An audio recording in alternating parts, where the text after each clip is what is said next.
This had been sitting in my studio for a couple weeks here because I've been working away doing a bunch of workshops and things, but you can see how much sediment is at the bottom of this.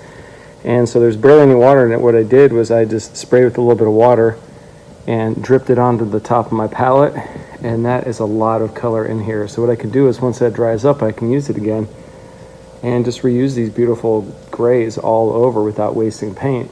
And you can, this one's got a bunch of sediment in. I'll just let that sit there for a couple days and do the same thing, just get most of the water out of it and just spray and put the color back into here.